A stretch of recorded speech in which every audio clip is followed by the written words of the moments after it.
আত্মরক্ষার কৌশল শিখে আত্মবিশ্বাসী হয়ে উঠেছে কিশোরীরা।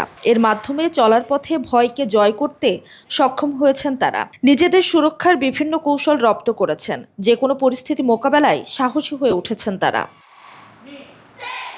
এমনই গল্প ভোলার বোরহানউদ্দিন উপজেলার ৩০ কিশোরীর, যারা ১ মাসের ক্যারাতে প্রশিক্ষণ নিয়ে নিজেদের সুরক্ষায় আত্মবিশ্বাসী হয়ে উঠেছেন। আমরা এখান থেকে অনেক কিছু শিখেছি, যেমন বিভিন্ন পাঞ্চ, কিক এবং গায়ে হাত দিলে কিভাবে নিজেকে রক্ষা করবো, পিছন থেকে ধরলে কিভাবে রক্ষা করবো ইত্যাদি। আত্মরক্ষামূলক কারাতে প্রশিক্ষণের মাধ্যমে আমি নিজেকে শক্তিশালী হিসেবে তৈরি করেছি। আগে মনে করেন স্কুল মাদ্রাসায় যাওয়ার সময় অনেক ভয় পেতাম।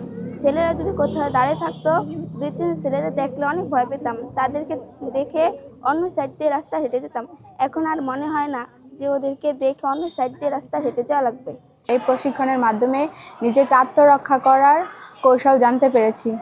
আমি ৪-৫ জনকে আরও অনেকে এগুলো শিখাবো, যাতে তারা অনেক ভালো করতে পারে। আত্মরক্ষামূলক একটি ট্রেনিংয়ে আমি শিখতে পেরেছি কিভাবে নিজেকে রক্ষা করা যায়। প্রশিক্ষণের মাধ্যমে কিশোরীদের শারীরিক ও মানসিক শক্তি বৃদ্ধির পাশাপাশি আত্মরক্ষায় নতুন অধ্যায়ের সূচনা হয়েছে বলে মনে করছেন অংশগ্রহণকারী কিশোরীরা। বোরহানউদ্দিন উপজেলা চত্বরে মাসব্যাপী এ প্রশিক্ষণে বিভিন্ন স্কুলের শিক্ষার্থী ও কিশোরীরা অংশগ্রহণ করেন। সুইডিশ সরকার ও মানুষের জন্য ফাউন্ডেশনের অর্থায়নে গ্রামীণ জন উন্নয়ন সংস্থা এই আত্মরক্ষামূলক কারাতে প্রশিক্ষণের আয়োজন করে। এক্সট্রিম মশার কয়েল প্ল্যান্ট ফাইবার দিয়ে তৈরি, ডেঙ্গু, চিকুনগুনিয়া বাহি সহ যে কোনো মশার বিরুদ্ধে দেয় এক্সট্রিম সুরক্ষা। এই যে কারাতে ট্রেনিং নিচ্ছে মেয়েরা, এই ট্রেনিংগুলি আমাদের যে আত্মবিশ্বাসটা বাড়ছে মেয়েদের, এরা যদি ট্রেনিংটা করে ভবিষ্যতে ওরা অনেক দূর আগে যেতে পারবে।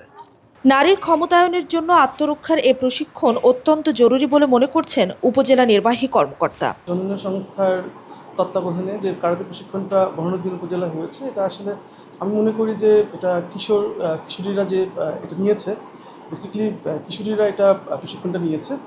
তো আমি মনে করি এটা তাদের আত্মবিশ্বাস ডেভেলপ করবে এবং তাদের লিডারশিপ কোয়ালিটিও এনহান্স করবে।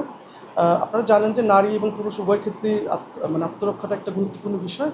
তো বিশেষ করে বাংলাদেশে নারীদের জন্য আত্মরক্ষা যদি কলাকৌশল তারা রপ্ত করতে পারে, সেটা তাদের আত্মরক্ষার ক্ষেত্রে একটা গুরুত্বপূর্ণ ভূমিকা রাখবে। আত্মরক্ষার কৌশল শুধু শরীরকে নয়, মনের ভেতরেও তৈরি করছে নতুন এক শক্তি।